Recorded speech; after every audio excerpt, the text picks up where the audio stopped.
देखिए, इंडिया को मैंने 2-3 दफा जवाब दिया। इंडिया ने कहा जी आसिम मुनीर को गिरफ्तार करके लेके जाएंगे। मैंने कहा ऐसे ही ले जाओगे गिरफ्तार करके, हम यहां पाकिस्तान में सजा देंगे।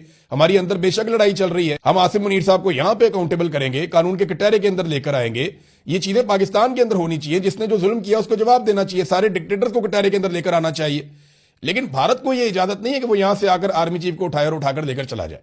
तो ये समझनी पड़ेगी बात कि किसी जर्नैल की गलत पॉलिसियों पर तनकीद करने का मतलब यह नहीं होता कि आप अपने मुल्क के खिलाफ हो गए। नहीं, आप अपने मुल्क से प्यार करते हैं, इसलिए गलत काम करने वाले जर्नैल को आप गलत कहने की जुर्रत करते हैं। यह बहुत बड़ा रिस्क है, यह बहुत बड़ा रिस्क है। पाकिस्तान में यह जान का रिस्क है, माल का रिस्क है।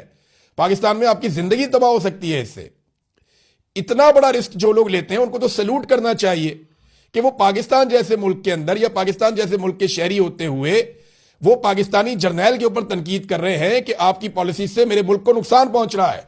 इनसे ज्यादा मुहिब्बे वतन कौन होगा? वो सर्टिफिकेट बांट देते हैं लोग कि जनाब ये तो मुहिब्बे वतन ही नहीं है, क्योंकि ये जर्नैल पे तनकीद कर रहा है फौज इंडिया से या अफगानिस्तान से। ओ भाई, इंडिया और अफगानिस्तान से जो फौज लड़ाई लड़ रही है वो कौम फौज के साथ ही होगी ना, पाकिस्तानी पाकिस्तान के साथ ही होगा। लेकिन जो जर्नैल पाकिस्तानियों के साथ लड़ रहा है उसके खिलाफ बोलना भी पाकिस्तानियों की उतनी ही जिम्मेदारी है। जितना बैरूनी हमलावर को रोकना जरूरी है, उतना ही अंदरूनी हमलावर को रोकना भी जरूरी है कि भाई ये जुल्म और ये बर्बरियत बंद करो, पाकिस्तान आगे नहीं चल रहा।